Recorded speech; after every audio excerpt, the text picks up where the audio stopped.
Thank you very much, and good afternoon, ladies and gentlemen, and welcome to this afternoon's meeting of the Investment Board. Welcome also to those members of the public and press who continue to join us via the live stream to YouTube.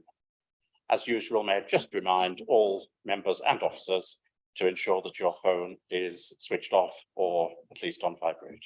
Thank you. Agenda item 1, apologies for absence. May I call upon member services to report any apologies for absence, please? Thank you. Apologies received from Councillor Mason this afternoon. Thank you. Thank you. Agenda item 2, minutes of the meeting on the 14th of November 2022. We're being asked to approve the minutes which are on pages 3 to 4 of the agenda pack as being a correct record of the part of the meeting which took place in public at our last meeting on the 14th of November 2022. May I ask any member who doesn't agree with the public minutes to indicate that now, please? I see no objections to the proposal to approve the public minutes as a correct record, so we'll take that as carried and I'll sign those minutes. Yep. Right, agenda item 3, there are no additional items which are considered urgent.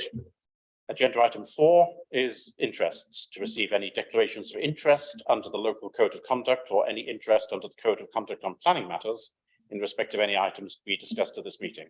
Are there any declarations to be made? Nope, we're not. Good. Agenda item 5 is to approve the updated articles of association on pages 5 to 8 of the pack. Anna Goodall is presenting this report, which has been produced for the purposes of seeking the Investment Board's approval of proposed changes to the Articles of Association and reporting requirements in relation to Fenland Future Limited's final audited accounts. Anna, would you please go ahead and present your report? Yes, certainly. Thank you. So hopefully this is pretty straightforward in that, as you rightly say, Councillor Bowden, we're seeking approval from the Investment Board to change the requirement for Fenland Future Limited to provide to the Council the final audited accounts by the 31st of July in each financial year, as is currently stated in the FFL Articles of Association, and amend that to align with the Council's requirement as determined by the Accounts and Audit Amendment Regulations 2022. This will currently result in the final audited accounts being provided from FFL to FDC by the 30th of September in each financial year, from up until 2027-28 accounts are finalised. By way of context, the Articles of Association are the sort of constitutional documents that govern how the company is managed, and the articles contain a list of reserved matters, and the reserved matters make very clear that prior consent is required for any changes or decisions in relation to those matters must be given by the Council, as I say, before decisions can be reached in relation to them. Those reserved matters include accounting procedures and protocols, which is why we're coming to the Investment Board. So when it's the articles state that it requires consent from the Council to make any changes to those reserved matters, it makes very clear that that consent is given by the Investment Board on the Council's behalf. And it's as simple as that. What we're also then seeking is that, in addition to agreeing to the date change, we're also seeking agreement that the Section 151 officer can then make the necessary change to the Article of Association, and any documents that also make reference to the audited account submission date, which includes the facilities loan agreement. Thank you very much indeed, Anna. Are there any questions? Okay, I've got a question, and I'm more than happy if this needs to be taken away and considered. But we're being asked to delegate the responsibility to make the amendments on the account submission date to the Section 151 officer. But the Section 151 officer in that capacity only acts for the Council or for the shareholder, not for the company. Is it appropriate for us to do that, or should it be the delegation be to someone else within the company to do that? We did consider this, given the fact that, as you rightly say, the 151 officer is an FDC employee rather than, and has an FDC focus rather than an FFL focus. And we can seek guidance in relation to who that should be. The Articles of Association initially were written by our legal colleagues at Bevan Britton on behalf of FFL. So and that was something that was delegated to FFL as far as I'm aware. It wasn't something that FDC was involved in. So you're quite right, Chris. Maybe that's something that we do need to consider in terms of who has responsibility for that amendment. So if I amend the recommendation to the section 151 officer or such other official as is appropriate.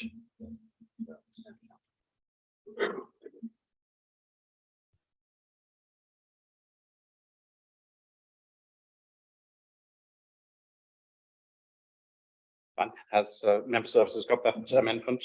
You have. Well done. Thank you very much indeed. Right. Any other questions or comments from anyone? Okay. Then thank you. The recommendations are set out on page 6 of the agenda pack. Just that 3.3 is now amended to say to delegate to the section 151 officer or such other official as is appropriate the responsibility to mirror and so on. Those in favour, please show. That's agreed unanimously. Thank you very much indeed. Right, agenda item 6.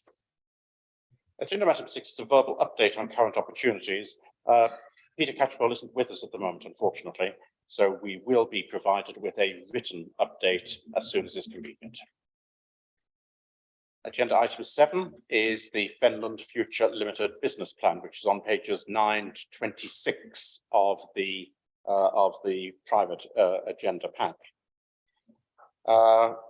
Adam Broadway is presenting this report on behalf of Fenland Future Limited and will be requesting approval of its revised business plan, and the report can be found on pages 9 to 11 of the public agenda pack. Members will, however, note that there are several schedules to the report, which are at pages 13 to 26 of the confidential agenda pack. We'll remain in public session for as much of the debate as possible. However, if any member wishes to discuss any of the content of the schedules, then following presentation of the report, please confirm your intention to do so, and I'll take a vote on whether to enter into exempt session.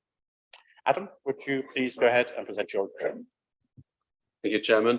So in terms of procedures, the Articles of Association require that we basically, FFL review annually the business plan and to represent it to both FFL board and to the FDC Investment Board, as we're doing today. So to reconfirm that the FFL board have received the revised and updated business plan, and that was approved at its last meeting. And there were minor amendments which you have in the version which is attached to the confidential pack. The key points we would say in public is that the plan remains pretty much as previous. So a number of the parameters which were previously approved are not amended. However, it has been reflected to reflect the change in economic circumstances, and particularly things around interest rates and kind of construction costs. And it continues to be focused on 2 projects, which are again being progressed and being reported separately to both FFL board and to the FDC IB. And again, we can progress that on the next agenda item when we give an update.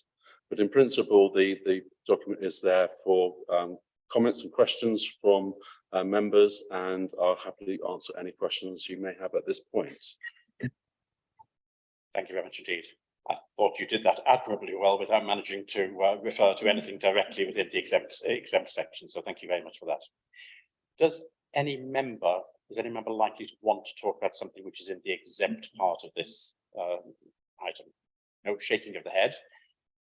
So any comments that anyone would like to make, not relating to items in the exempt section? I think the one comment to make is it's all very clear indeed. Thank you very much indeed. And absolutely straightforward, and very pleased with the work which has been done so far. Thank you, Chairman. Right. So if there are no further items to consider on that, the recommendations that we have in front of us are on page 9 of the public agenda pack, and that is that we note the report, that we endorse the adoption of the revised FFL business plan for April 23 to March 26, and that we receive further reports on the progress of FFL projects against the approved business plan in accordance with the approved Articles of Association for FFL. Those in favour, please show. That's agreed unanimously. Thank you very much indeed. Good. We can now move on to agenda item 8, which is the FFL scheme update reports, including land transfers on pages 27 to 34 of the private agenda pack. Again, Adam Broadway is presenting this report on behalf of Fenland Future Limited and will be requesting that we note the updates provided and receive further reports in relation to the matters discussed. The report can be found on pages 27 to 30 of the public agenda pack. Members will again note that there is an exempt schedule to the report, which is at pages 31 to 34 of the confidential agenda pack. Again, we'll remain in public session for as much of the debate as is possible. However, if any member wishes to discuss any of the content of the schedule, then following presentation of the report, please do confirm your intention to do so, and I'll take a vote on whether to enter exempt session.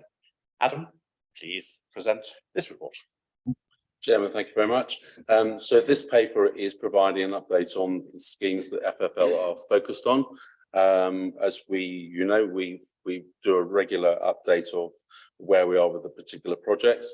As reported previously, FFL has been focused on two particular schemes, one in Chatteris and one in Wisbech.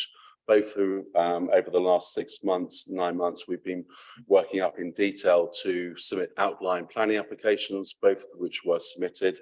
And I'm pleased to report that as noted in the paper, that actually not noted in the paper because it's now been considered by planning committee. The Chatteris scheme has outline planning approval. The scheme in Wisbech, its application is still to be determined, but we took the decision to defer that presentation to planning committee until the new post-elections and the new council are elected, and that will be considered at some point in the future. Other points are referred to in the other additional paper, and I'll pause at this point to take any questions if there's anything I've stated at this point.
Members, can I just remind you, we are still on the live stream. I'm just waiting for IT to end the YouTube link. Thank you.